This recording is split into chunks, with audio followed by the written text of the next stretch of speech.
দীর্ঘ জল্পনার অবসান। ৫৫ দিন পর গ্রেপ্তার হলেন সন্দেশখালীর ত্রাস শেখ শাহজাহান। সাসপেন্ড হলেন তৃণমূল দল থেকে ৬ বছরের জন্য। অকাল হোলি শুরু সন্দেশখালীতে। অপরদিকে প্রধানমন্ত্রী নরেন্দ্র মোদীর চালু নতুন প্রকল্প, বিনামূল্যে ১ কোটি পরিবারকে দেওয়া হবে বিদ্যুৎ পরিষেবা। ৮০,০০০ টাকা পর্যন্ত মিলবে ভর্তুকি। ১ মে থেকে অনির্দিষ্টকালের জন্য রেল ধর্মঘট, চরম যাত্রী দুর্ভোগের আশঙ্কা।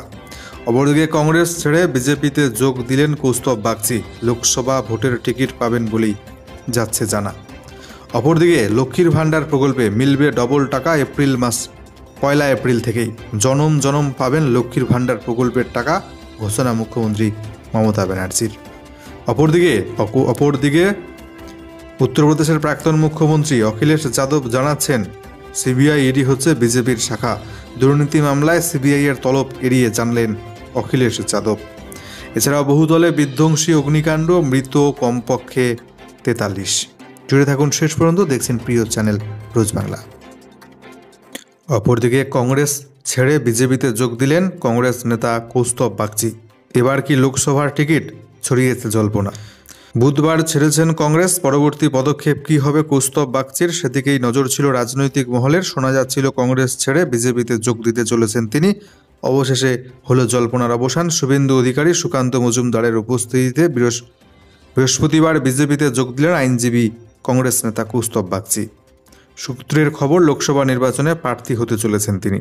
বুধবার সকালে কংগ্রেস ছাড়েন কৌস্তব বাগচি। কংগ্রেস সভাপতি মল্লিকার্জুন খাড়গে রাজ্য প্রদেশ সভাপতি অধীর রঞ্জন চৌধুরীকে ইমেল করে নিজের সিদ্ধান্তের কথা জানিয়েছেন কৌস্তব বাগচি। কৌস্তব বাগচি এদিন বলেন, আমাকে হয়তো এখন অনেকেই দল বিরোধী তকমা দেবেন, কিন্তু আমি বারবার একটা কথা বলে এসেছি, এই দুর্নীতিগ্রস্ত তৃণমূল সরকারের সঙ্গে কংগ্রেসের হাত মিলিয়ে লড়াইয়ের বিষয়টির আমি বিপক্ষে। কংগ্রেসই এখানে নিজেকে তৃণমূলের আউটফিট বলে মনে করছে। শীর্ষ নেতৃত্ব প্রদেশ কংগ্রেসকে কোনো গুরুত্বই দেয় না, তাই আত্মসম্মানের সঙ্গে সমঝোতা করে দলে থাকতে চাই না বলে কৌস্তব বাগচি জানিয়েছেন।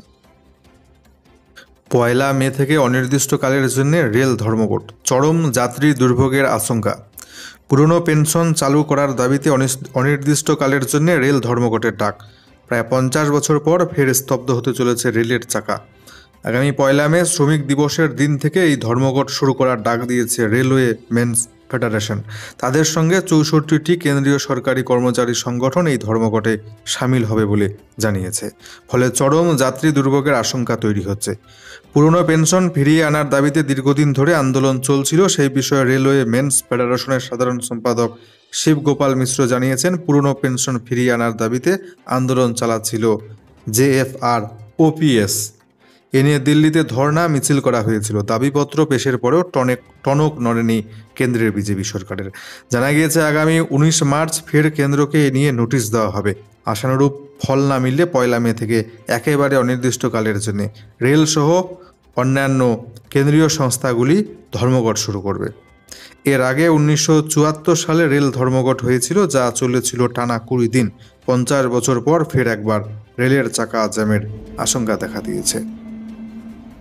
চালু হলো মোদী সরকারের নতুন প্রকল্প, ১ কোটি পরিবারকে একেবারে বিনামূল্যে বিদ্যুৎ পরিষেবা। ভোটের মুখে প্রকল্প চালু কেন্দ্রীয় সরকারের। সৌরশক্তির ব্যবহার বাড়াতে দেশের ১ কোটি পরিবারকে একেবারে বিনামূল্যে ৩০০ ইউনিট পর্যন্ত বিদ্যুৎ পরিষেবা দেওয়া হবে। অন্তর্বর্তী বাজেটে ঘোষণা করেছিলেন অর্থমন্ত্রী নির্মলা সীতারামন। এরপর গত ১৩ই ফেব্রুয়ারি এই প্রকল্পের সূচনা করেন প্রধানমন্ত্রী নরেন্দ্র মোদী। এবার এই প্রকল্পের আনুষ্ঠানিক সূচনাও হয়ে গেল। দেশের ১ কোটি পরিবারকে সৌরবিদ্যুৎ পরিষেবা প্রদানের এই কর্মসূচির নাম কেন্দ্র দিয়েছে প্রধানমন্ত্রী সূর্যঘর বিনামূল্যে বিদ্যুৎ যোজনা। এ প্রকল্পের অধীনে আবেদন করলে আম নাগরিককে একেবারেই কম খরচে সোলার প্যানেল বসাতে সাহায্য করবে বিজেপি সরকার, কেন্দ্রীয় সরকার। এমনকি সোলার প্যানেল বসিয়ে দেওয়ার পর মাসে ৩০০ ইউনিট পর্যন্ত বিদ্যুৎ একেবারে বিনামূল্যে দেওয়া হবে। এর ফলে ওই পরিবারগুলির বার্ষিক সাশ্রয় হবে ১৫ থেকে ১৮,০০০ টাকা। এ প্রকল্পে মোট বরাদ্দ করা হয়েছে ৭৫,০২১ কোটি টাকা। বৃহস্পতিবার কেন্দ্রীয় মন্ত্রী অনুরাগ ঠাকুর জানিয়েছেন, নয়া প্রকল্পের আওতায় সাধারণ নাগরিকদের সোলার প্যানেল বসাতে সাহায্য করবে কেন্দ্রীয় সরকার। ২ কিলোওয়াট পর্যন্ত সোলার প্যানেলের কেনার জন্য ৬০% ভর্তুকি দেবে কেন্দ্র। ২ কিলোওয়াটের বেশি প্যানেলের ক্ষেত্রে ভর্তুকি দেওয়া হবে ৪০%। অর্থাৎ 1 কিলোওয়াটের প্যানেলে ভর্তুকি 30,000, 2 কিলোওয়াটে 60,000, 3 কিলোওয়াটে 78,000-এর মতো পাওয়া যাবে ভর্তুকি। এর ফলে 17 লক্ষ মানুষের কর্মসংস্থান হবে বলেও দাবি করেছে কেন্দ্রীয় সরকার। লোকসভা নির্বাচনের আগে এই প্রকল্প কার্যকর করতে মরিয়া কেন্দ্রের বিজেপি সরকার। পুরোপুরি না হলেও আংশিকভাবে যদি প্রকল্প বাস্তবায়ন করা হয় তাহলে লোকসভার প্রচারে ভীষণভাবেই সেটাকে ব্যবহার করা যাবে। দীর্ঘ টানাপোড়েনের পর 55 দিন পর গ্রেপ্তার হলেন শেখ শাহজাহান। গ্রেপ্তার হতেই 6 বছরের জন্য সাসপেন্ড করল তৃণমূল।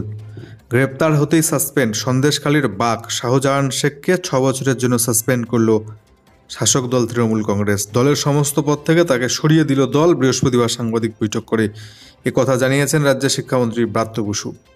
বুধবার রাতে মিনাখা থেকে পুলিশের হাতে গ্রেপ্তার হন শেখ শাহজাহান। বৃহস্পতিবার সকালে বসিরহাট মহকুমা আদালতে তোলা হলে তাকে 10 দিনের পুলিশি হেফাজতের নির্দেশ দেন বিচারক।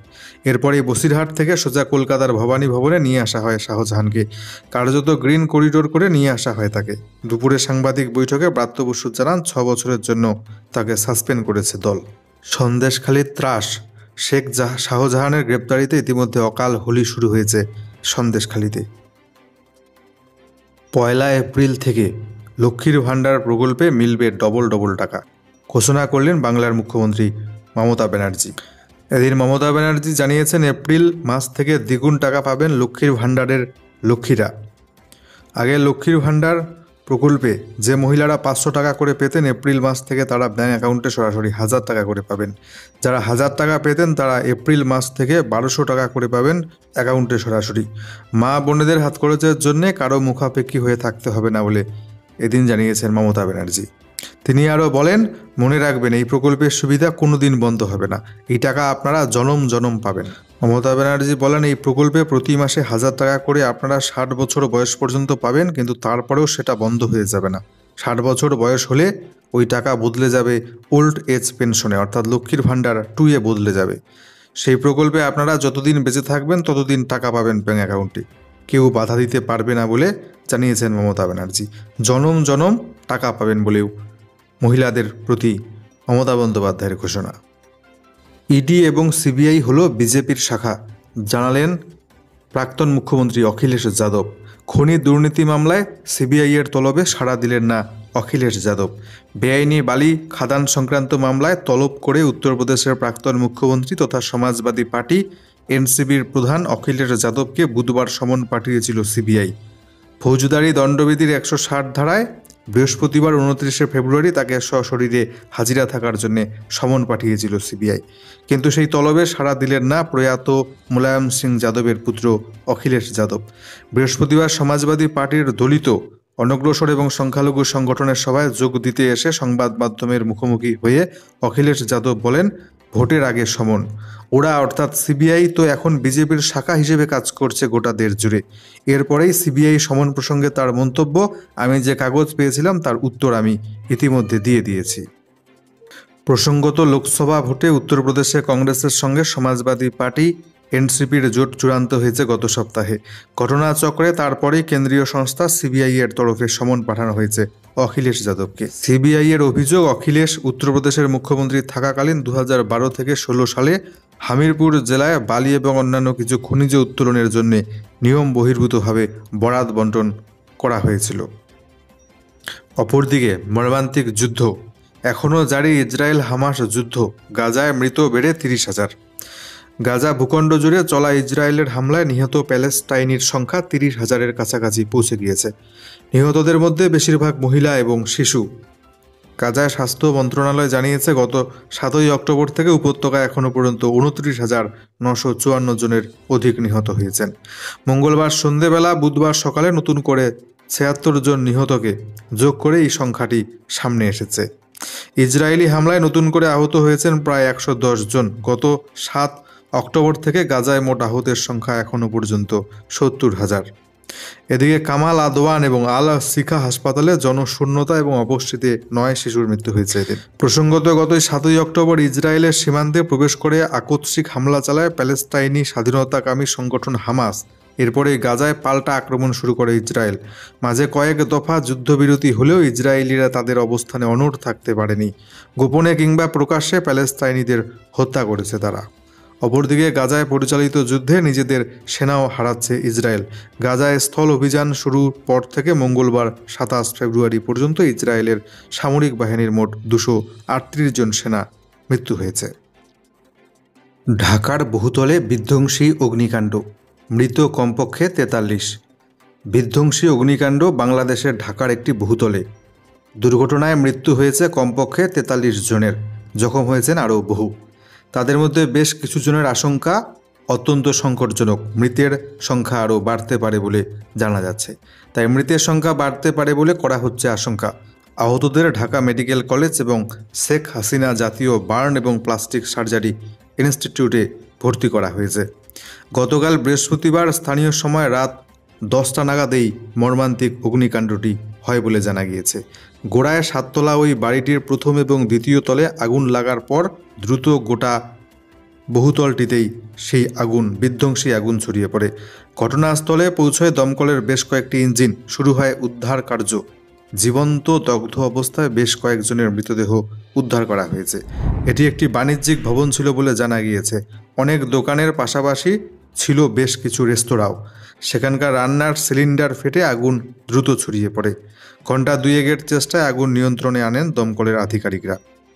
তবে ঠিক কিভাবে আগুন লাগলো তা এখনও পরিষ্কার নয়। শুরু হয়েছে তদন্ত।